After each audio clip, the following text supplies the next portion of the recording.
Welcome to the settlement. I'm Fan, and in this video we're going to be going through the philosophy of Impermanism, which is a tier 1 philosophy, so it will be available if you have it in your pool of philosophies from the earliest points of the game. Before we get into all the details of that, first of all, if you enjoy these videos, please do click the like button, subscribe, leave a comment. And if you want to help me make these videos more often and be able to really spend the time I need to on the sort of work side of it, like the writing, note-taking, playing and recording, support in various tiers in the Patreon really helps a lot. It really does, but any kind of support is great. I really do appreciate it.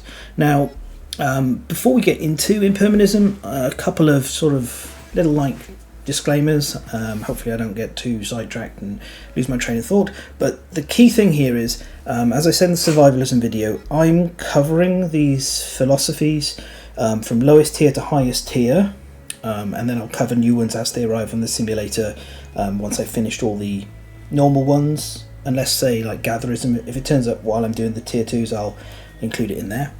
And I'm covering each individual tier from my least favourite to my most favourite. Now, what I want to sort of be very clear here is, I'm not saying Impermanism is bad. I'm not saying if you like Impermanism that you have the wrong opinion. That's not the case at all. The game has gotten really big, really big, and there's so many different interactions that you can kind of chase what you're looking for and what you desire. And you'll find things that you mesh with better, the patterns that you enjoy playing. Impermanism just isn't a set of play patterns I enjoy playing with. I can appreciate what it's doing and what it's saying, but I would rather just not have it in my campaigns if I have a choice. I'll get into the reasons for that, but the main thing I want to say here is, first of all, because I'm not as into this, I may not be able to cover every single sort of combo. I would not be able to cover every single combo in Synergy anyway, because the game's got so complicated. It was easier when we were just looking at a gear grid of 9 cards hanging on a survivor who might add a weapon proficiency and maybe an ability and maybe a useful fighting art possibly. It's way beyond that now. We are customizing our survivors and building them with synergies in mind that combines with their gear grids. So it's way more complicated. There's so many cards that I'm past the point that I can remember things particularly well in everything. It's just too much. All of that means I might miss some stuff, and if I do, if I've not included certain really cool combos and things you've discovered, please do put them in the description for others to see, because that's really helpful. And the way we've all gotten better is that, working together as a community and learning from each other. And more than anything, while I concentrate on these long sort of form breakdown videos, I like seeing other people do things that are surprising them, and you go, oh, okay, that's cool.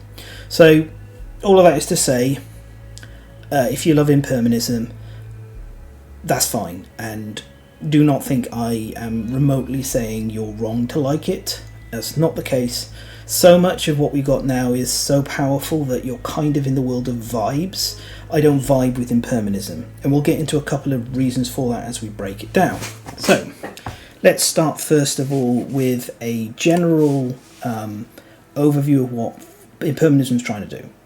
Now, for me, the thing that always sort of pops in my head when I think about Impermanism is from the final season of 6 Feet Under, which is a phenomenal show if you've not seen it. The final season is incredible, and the last episode is just one of the top episodes ever. And it's up there with Sopranos, it's up there with The Shield, as just a perfect finale. But the tagline is everything, everyone, everywhere ends, and I think that very nicely surmises what Impermanism is about. It is about the fleeting nature of existence. Even things like mountains, they will be gone one day. Everything changes. Eventually the sun will change, the earth will be gone. That's all inevitable. Entropy is just kind of this thing that we can't escape, and who knows, if we can't learn to work together better, maybe we're not even going to get to the point where we're trying to escape the entropy of the universe. Anyhow, it's a very sort of focused on this kind of temporary sort of nature of things, even to the point of obsession with it. Mechanically, it is seeking to play around in the design space of frail. Frail is a negative keyword that's printed on some weapons that doesn't do anything unless you encounter something it does stuff with. And the main thing it interacts with is super dense locations. So this brings us to the heart of why I don't vibe particularly well with Impermanism, and I'll get into that when we just have a look at the Hunt XP chart and the Neuroses. So here we are. Nothing lasts forever. Exactly. Impermanism has Unrestrained as its Neuroses and Shatterstar as its Tenet. Okay, so Hunt XP is at 2, 4, 7 and 10, so this is a relatively fast developing one. That's important to make note of, because if you pursue Impermanism, it's going to rank up faster than quite a few of the other philosophies, like Deadism's very slow, and that means your knowledge deck will get more dominated by Impermanism stuff. So it's worth being aware of that, because sometimes if you're trying to do something with your other philosophies, you might want to dial back on ranking up your Impermanisms just to not have the deck get too clogged until the other philosophies catch up. Unrestrained is our Tenet, our Neuroses. It was always going to break. All weapons except Fist and Tooth have frail wither in your gear grid. And separately, if you wound a super dense hit location with Fist and Tooth, you suffer the broken arm severe injury at the end of the attack. So this is what brings me into my main reason I don't vibe well with Impermanism. It's a thing that's known as parasitic design. Parasitic design was coined to describe parts of Magic the Gathering. The classic one in Magic the Gathering is energy, and basically a parasitic design interacts with itself and not very well with anything else. So I like building and playing magic cubes as a part of keeping myself sharp with like more technical kind of things and game design environments. And if you put an energy into a cube, it needs like setups and payoffs. We had a lot of cards that arrived in recent times that do both, like Guide of Souls just sets itself up and pays itself off all in one card. But if you don't have that, then you need things that make energy and then things that use energy. And people can just like generate energy, and if they don't have ways of spending it, it's not really doing anything. And that's kind of where parasitic design is. To get focused in on Impermanism, the reason Impermanism is a parasitic design is because it is frail and super dense. That is the areas of which this this philosophy is rotating around. And if you have a survivor who doesn't have Impermanism, you specifically have to have a frail weapon to make use of some of these philosophies. If you do have a survivor with Impermanism, then everything's got frail, but you may not have enough super dense locations to collide into and break the weapons and trigger the good Impermanism stuff. So we are in this kind of symbiotic relationship between frail and super dense, but as we'll see, survivors without the unrestrained negative don't have a way of getting frail onto their weapons, so they're limited in what they can choose to use. And also it's like if you don't have enough super dense, you're going to struggle. For example, the White Lion has no super dense locations, the basic White Lion. So Impermanism isn't a very good fit in a campaign where you're starting off against that, because you do want to break cheap weapons as early as possible and as fast as possible. So that's one of the main things. I'm going to go across a bit and we'll just look at how we can try and support Unrestrained as much as possible. But before we do that, let's talk about this second part, which is if you hit super dense locations with Fist and Tooth and you have Unrestrained, then you will suffer broken arms. This is kind of just a little bit to hold you in place, like pull you back, make sure you're not just like break weapon, start punching. It's a little bit of a price. It's not too bad. For one, you have to hit super dense locations to suffer the broken arm. Secondly, we've got bed. bed on a 4+ allows us to remove all broken arms, severe injuries, so we can just like break both our arms and then have some bed rest. They'll have to skip the next hunt. We have ways of getting around that at times, or we can just accept that they're gonna sit it out for a year and rest. But we have got a very easy to unlock innovation here. So the other part over here is these are some like examples of monsters that tick the boxes to help. And first of all, we've got the Crimson Crocodile, who has this card, and the monster's various dilated hit locations gain super dense. This happens with a level 2+, and basically it turns the deck. Flip. No, I don't want to flip. I want to view. There we are. It gives us all of these locations as super dense. This is like a really high concentration of super dense locations, and as a consequence you can see that Impermanism was designed alongside the Crimson Crocodile as they interact with each other very highly, but also that like this is a lot of support here, and it's difficult for other monsters to get close to that. Just very quickly, you can see this is the other, like, it's almost half of the deck is these non-super denses. I've kind of always been disappointed that super dense doesn't break on impervious. Sorry, frail doesn't break on impervious. As an aside, that would have helped things a little bit more, even if it was just added on here as an extra tagline. But yeah. Then we got the Smog Singers. They don't have as many, but they do have a few super dense locations, and they also have this card, which, as you can see, all hit locations gain super dense. When a monster collides with a survivor, they suffer monster level damage. This, because it's an overtone, which is the O in the top right corner, it's level 2 and higher again. This will give you a full deck of super dense hit locations to go up against. Of course, if it's drawn really early, that can be quite scary, because suddenly you are suffering frail consequences on every single attack. Ways to get around this are to have multiple weapons, so you can break one and run with the next one, and also having something you can do when all your weapons are broken. If you don't have bed ready yet, then you may want to sort of deal with other things. But honestly, breaking both your arms in a single fight is still a pain in the butt. If I remember correctly, it's -1 accuracy and -1 strength per broken arm, so 2 broken arms really still messes with your fist and tooth as well. So yeah, this one's like just have a backup plan for what your survivor is going to be doing without them having the ability to attack. Do they have a rawhide headband? Do they have supporting instrument or something like that? You know, that's the thing to consider.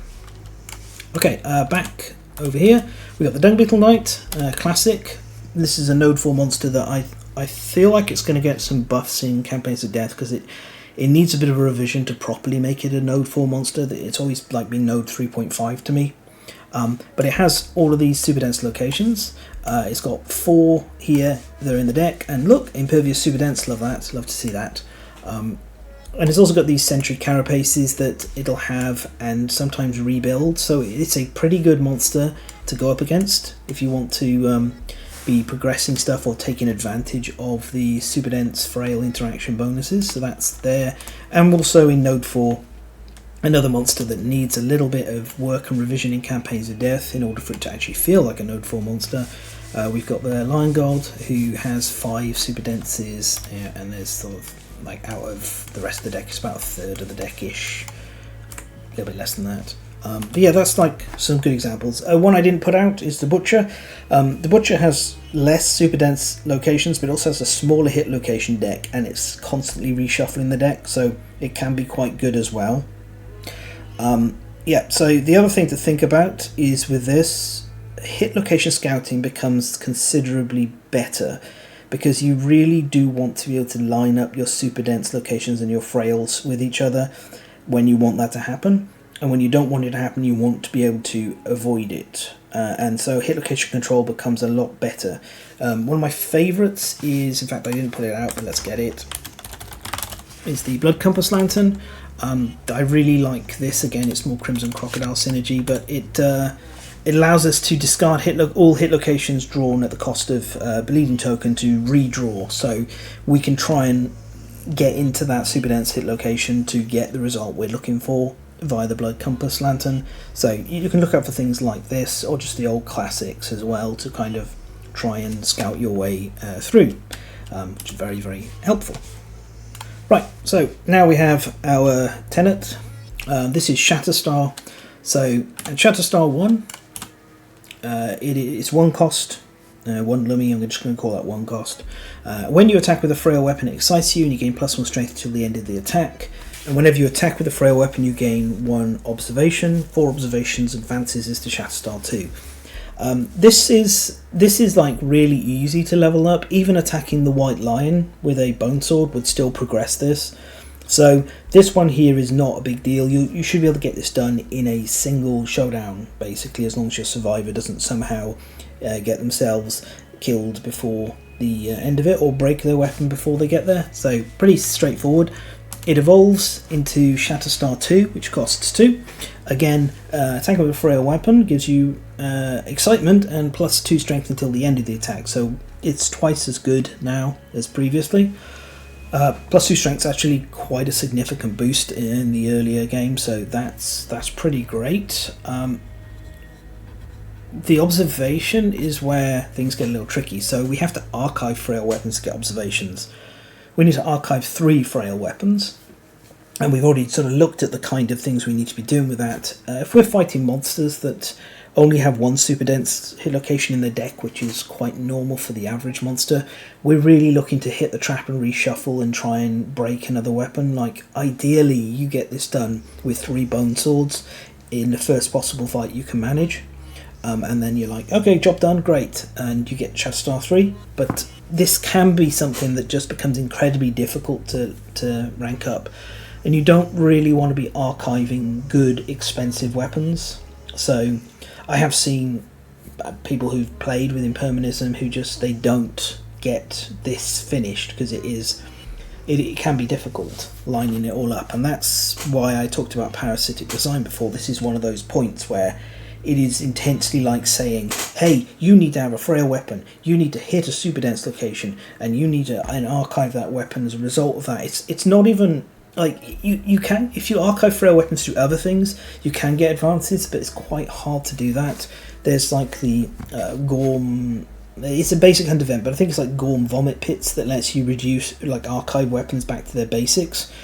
So you may find opportunities on the hunt, trading away weapons as well with some of the characters you run into. That's archiving, as long as it says archive on it, and you're archiving a frail weapon, then you can get advances that way. So that's something to keep an eye out for. Generally my Shatterstar 2 survivors will be packing 2 to 3 weapons, usually my remaining bone swords and bone darts. That's the kind of stuff I'm just trying to get some final value out of, because they're already starting to become obsolete. And like, bone darts is strength 5 when you attack with it with Shatterstar 2, that's pretty good. Bone sword strength 4, pretty good. Like, add that on top of Survival of the Fittest and maybe, one other strength boost from somewhere, and you've got fairly effective weapons for a pretty long time. The only downside really is you're occupying multiple slots for weapons, when generally you'd like to not do that so much, but hey, early on we've got big empty grids, that's fine. And finally, after we break our third weapon, archive our third weapon, we get to Shatterstar 3, which is a 3 cost. When you would archive a frail weapon without a cracked token, you put a cracked token on the weapon instead. When you attack with a frail weapon, it excites you, you get +2 strength until the end of the attack. If it has a cracked token, it gets +5 strength instead. So this is our big payoff. And the natural sort of thing is like, okay, well, I hit a super dense location and then crack my weapon, and now it's got +5 strength. That's a huge bonus. Like, this is a genuinely quite strong card.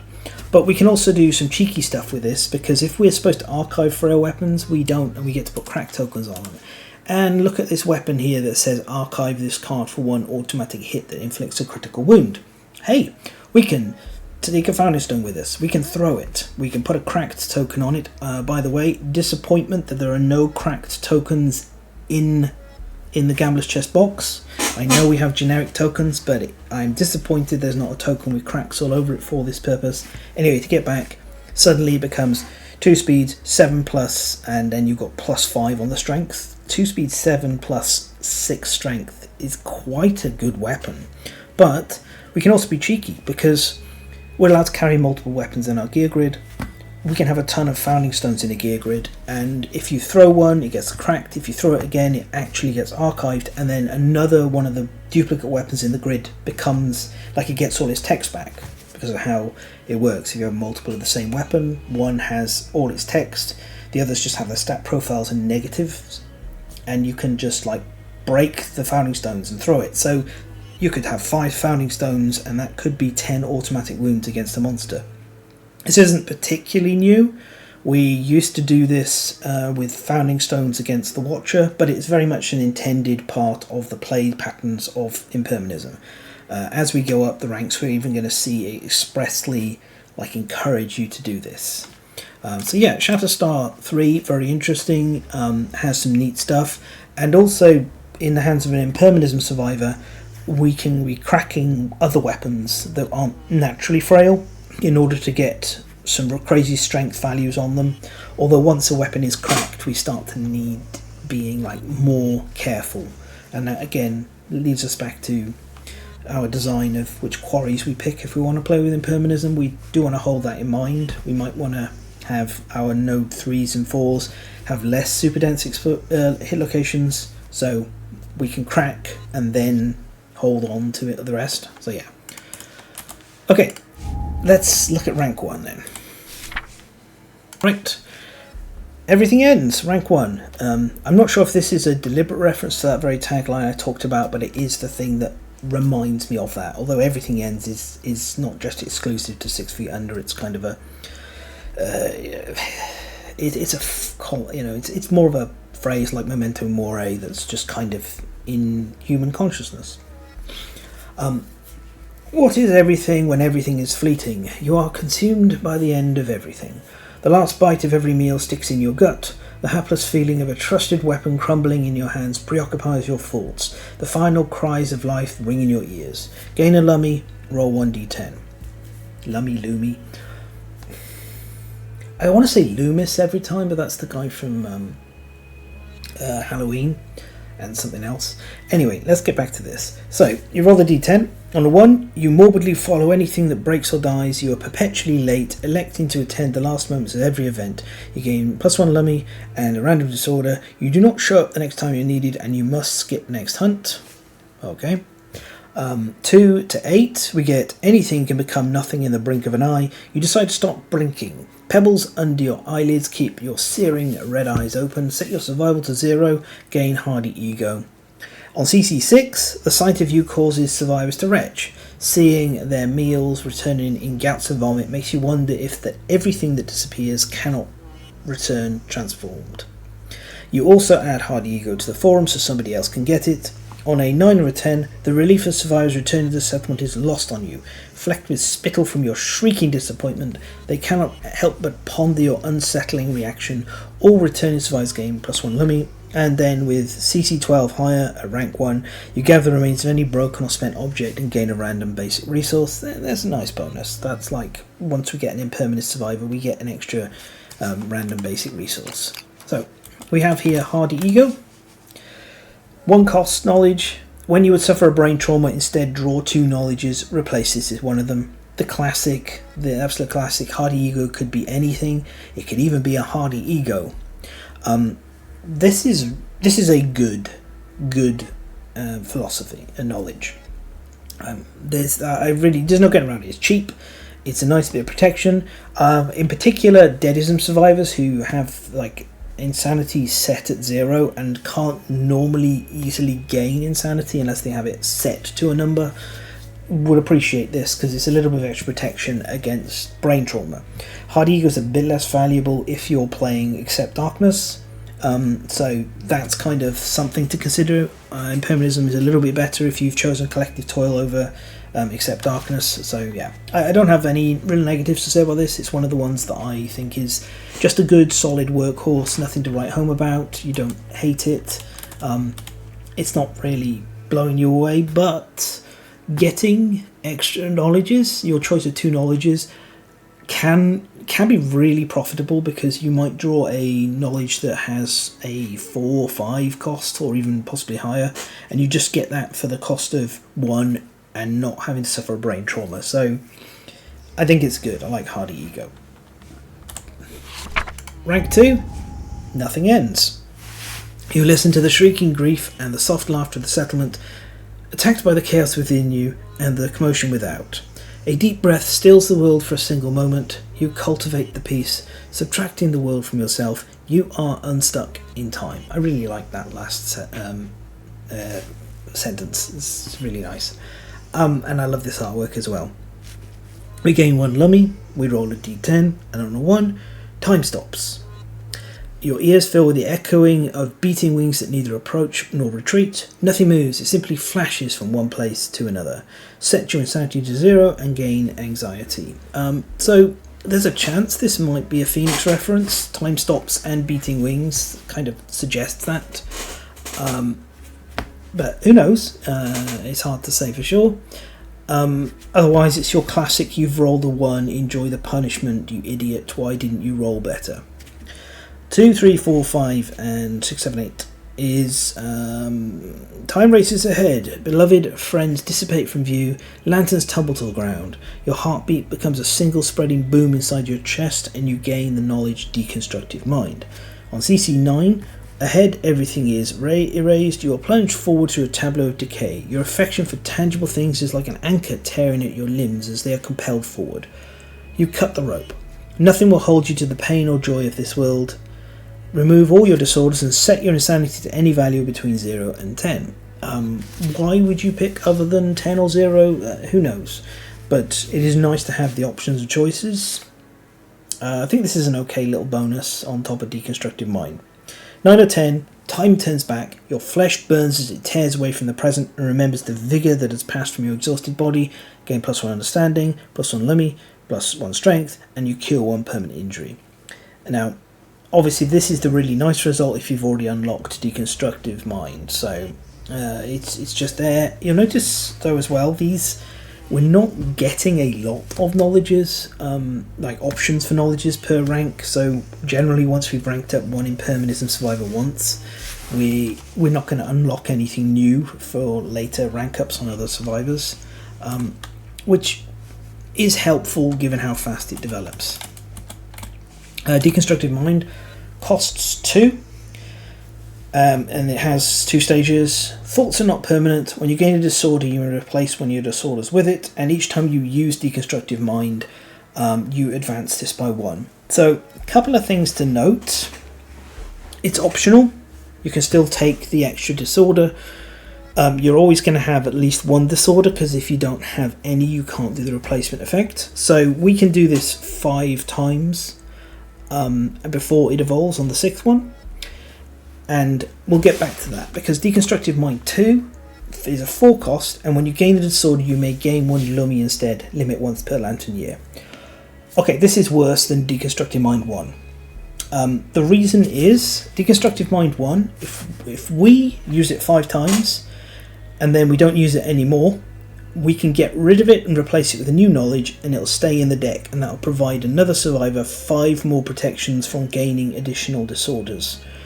Deconstructive Mind 2 works once a lantern year. Deconstructive Mind 1 works 5 times a lantern year. 6 if you really needed desperately and you were okay with it leveling up. I don't level up Deconstructive Mind. I tried it. I wasn't impressed because I don't understand why I get this limit 1 per lantern year on something that cost this, and there are way more efficient ways of gaining Lummy, even though this is tier 1 so it shouldn't be that good. I don't want this card in my deck. I do want this card in my knowledge deck, so that's like an interesting element here that you can choose not to evolve this up, evolve this up to Deconstructive Mind 2, and I don't want to evolve it. I don't want it to improve. So this card may as well not exist in my settlements, because the only time I'd want to use it is like if I'm forced to save a survivor. I'd get it. I don't just So interesting one in that and that's the case. I don't want to advance it, and I don't have to because I've got an optional choice. So you may like Deconstructed Mind 2. Yeah, for me, it has to work 4 times before it pays for itself, and if it works multiple times a year, I'd want it, but somehow it manages to be worse than the previous version in most cases. Not strictly worse, but situationally worse, and in my opinion, not as good. Rank 3. Impermanism. Everything is something. Your eyes dart from one heap of things to the next. You are fixated by the deterioration that exposes a lifetime of sorrow and triumph. Every crack and missing piece is the essence of the thing. Gain +1 lummy and roll 1d10. On a 1 or a 2, you notice the absurdity of wearing such heavy, intricate garments as a means of extending your life, and you gain the Unburdened ability. Unburdened is you may only wear cloth, specifically is titled, so it's the cloth, starting cloth, not things with a cloth keyword. Okay, so, and no other armour or accessories, and you gain +2 strength from your resolve. So, this one, if it turns up early-ish, it can be okay, but you do need to be careful to kind of focus the survivor, the monster, away from the unburdened survivor, because they will get torn apart very quickly, especially against higher levels. However, we do have a lot of ways of playing survivors who do not need to wear armour. Crystal Skin is one example. Marrowism survivors is another, and there's some very good Marrowism knowledges that you can combine with Unburdened in order to have at least some protection while still getting this Unburdened thing. So that's another, let's just add that the second sort of synergy, which is a little bit here with Marrowism. Okay, 3, 4, 5, 6, 7, 8.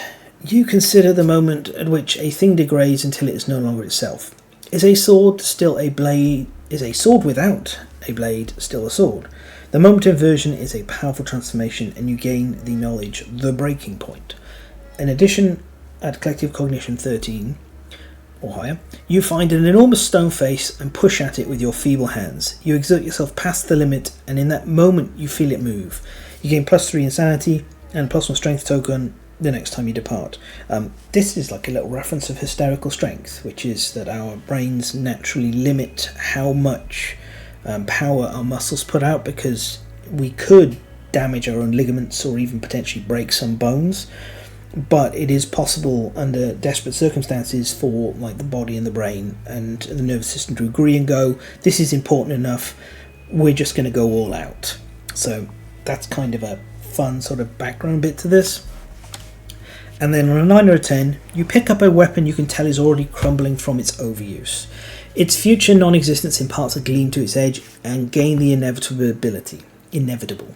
So, inevitable, when you gain this, choose a weapon gear card. It gains sharp while in your gear grid. Record this on your survivor record sheet. Erase it when the gear is archived.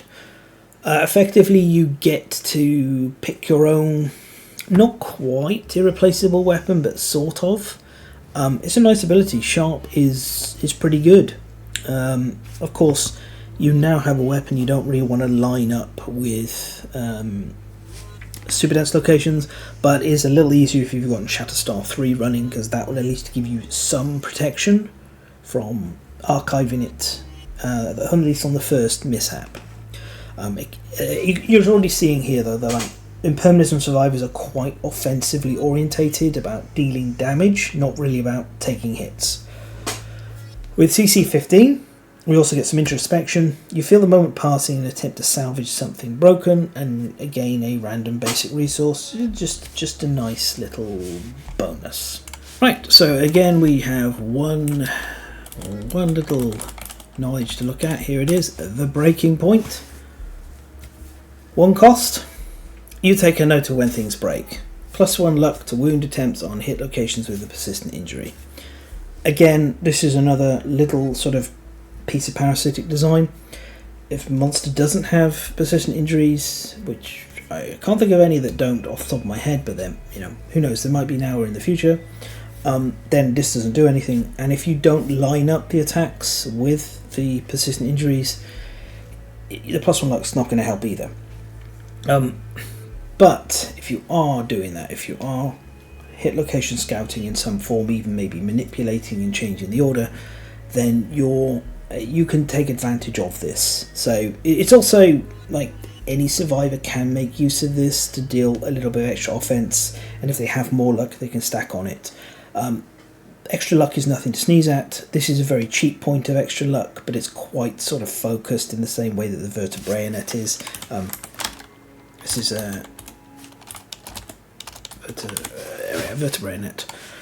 Yeah, so this is one thing you can combine this with. This has +2 luck when attempting to wound hit locations with persistent injuries, and it's got an affinity to connect to the lucky charm, so you could go, okay, +1, +2, +3, +4 luck there, just from weapon and lucky charm, and that's pretty good. And persistent injuries are fairly solid. They're not like the best kind of wounds, because they do thin the hit location deck and create increased chances of encountering the trap. But like normally you'd be like, well, that's not a big deal, but it is in deck sizes that Kingdom Death has, which are quite small. So it does have an impact. So persistent injuries though are still, on the whole, you want them. They can debilitate the monster's movement damage, make them take additional wounds, make them skip certain AI cards. So this is another fairly strong one, and I think it's very well priced, but you need to work to make this effective. If you're not lining this up with the persistent injury hit locations, and if you're not supporting it with the lucky charm and maybe this vertebrae net if you have access to it, then it's not going to do as much. So I think it's really well priced. I think it is one of the higher points in Impermanism, although it just does kind of fall off after a while, and if you don't have a lot of persistent injuries on your monsters, yeah. Okay, we're on rank 4. Impermanism, your frail self. Your body is just a frail husk that suffers. Your mind is not thinking, it is existing in its full self without reflection. For now you exist, and then you do not. Gain +1 Lummy and they're on 1d10. Brief aside, I like this artwork. We got like Crimson Crocodile, White Lion, and there's the Screaming Antelope, I think. Up there, I think that's the Screaming Antelope. It's a really nice picture. Okay, so 1, 2, or 3. You pace in circles, your calloused feet retracing your shuffled steps. You cannot feel the ache of tattered flesh, suffer the dismembered leg, severe injury. The stone faces underfoot wear and crumble. Gain +1 systemic pressure, +3 Lummy, and 4 Founding Stone starting gear. So this is, like as I was referencing, where Impermanism guides you towards using Shatterstar 3 with Founding Stones. Just 1 dismembered leg isn't too bad. It doesn't reduce your movement, but it does stop you dashing, which, depending on the monsters, can be a bit of a problem. Then on a 4, 5, or a 6, you consider defeated monsters the beauty in witnessing the end of the mighty. You fill with gladness when their indomitable being is broken. You gain +2 strength, -1 evasion, and the knowledge Stone Wrecker. You must depart this lantern year if able. So again, we're leaning further into offensively orientated survivor here, and we get Stone Wrecker, which we'll take a look at. And on 7, 8, 9, or 10, you move in perfect rhythm with the present world. You have reached your full potential just in time. You gain +3 Lummy and the knowledge limit break. +3 Lummy is quite a decent amount. When you have collective cognition 26 in the settlement, in addition, in attempting to create the perfect weapon to deliver the greatest beast the ultimate death, you discover a blasphemous secret, something that should not be. You gain the Unbreakable Zanbato pattern, and we'll look at that as well. So, let's go look at Stone Wrecker. Here it is. 3 cost. Once per showdown, if adjacent to a stone column, you may spend an activation to lift it as a weapon. You archive the train tail and gain the stone column rare gear. If you still have the gear during the aftermath, archive it. Okay, so before we look at the stone column, it's just worth noting that with no stone columns on the board, this doesn't do anything at all. So you do need to support it. One of the ways is if you take Stonewrecker against the Nemesis monsters, they quite often have pillars automatically in their showdowns. Manhunter does, Butcher does, Kingsman does, so that's something to sort of look at and just check and be sure of if they do, because that helps. But additionally, drawing more terrain is also very helpful. So any knowledges and from philosophies that have a terrain focus can be really helpful. Let's just get it, the old physiognomy here lets us get additional terrains and place them. So facism combined with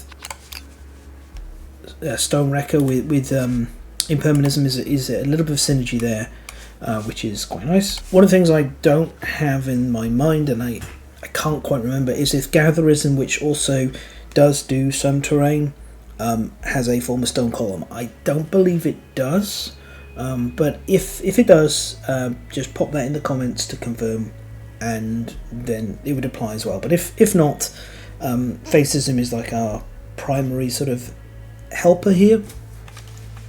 So Stone Column is a rare gear. It's a weapon, melee, club, two-handed heavy, stone, 2 speed, 6+ accuracy, 8 strength. It has frail and reach 2, and if you archive this weapon due to a super dense hit location, the stone shards dig into the monster and it suffers a wound. Good strength. Doesn't matter if it's frail, because you don't mind breaking it, and there are other stone columns on the showdown board. Whenever you draw the terrain card, there's more than one, so you're okay with that. About the only thing that sort of does hold this back is eventually a lot comes down to the survivor to really get that extra strength on, so that's something to be aware of. And if you don't have stone columns, it doesn't do anything at all. But yeah, also shout out to the artwork to Stonewrecker, one of my favourite male survivors. Really great miniature. It had a plastic release sometime recently. Looking forward to repainting Stonewrecker because of that. He looks powerful in the same way that like contestants in World's Strongest Man do. Less like just a inflatable bodybuilder and more like somebody who is just huge and strong. So yeah, everything about Stonewrecker I love, although sometimes it doesn't do anything, and I think that is a little bit of a shame that it doesn't help produce these stone columns if they aren't available. I'm not sure what the solution is, because if you produced them every time, it would be very, very reliable and quite good if you got it early, but I don't think it would be busted. So yeah. Limit break. This is full cost.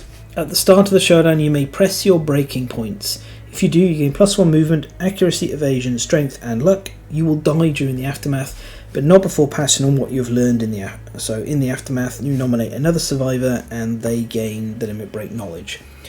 This creates a chain of red shirts, so disposable Kennys / red shirts. Someone who's going to go into the showdown and definitely die.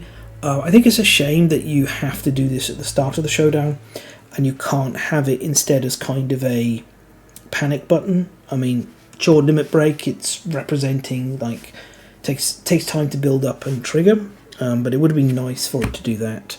The best parts of this are the movement, accuracy, and luck, because luck's an incredibly good stat. +1 luck is way better than +1 strength, and the accuracy ensures you hit more often, and the movement ensures you can get next to the monster more often in order to be able to leverage the luck. Not a big fan of this one.